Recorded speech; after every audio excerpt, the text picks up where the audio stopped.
Hello everyone, and welcome back. In this video, I'll show you how to design a custom sign-up form in MailerLite to grow your email list for free. First, log into your MailerLite dashboard. From the main menu on the left, click on Forms. Now, click the Create Form button.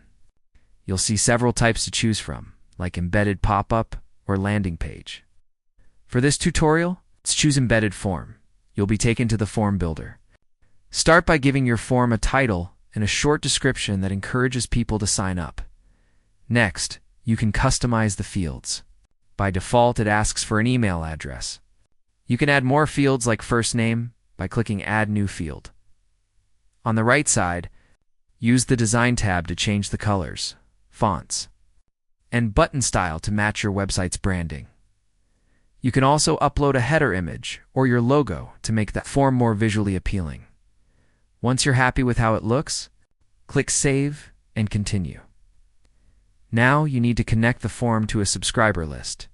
Choose an existing list or create a new one, then click Save. Finally, go to the Publish section. Copy the provided HTML code and paste it into your website where you want the form to appear. And that's it.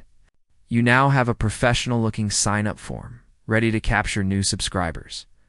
If this helps you grow your list, let me know where you'll place your form down below, and I'll see you in the next one.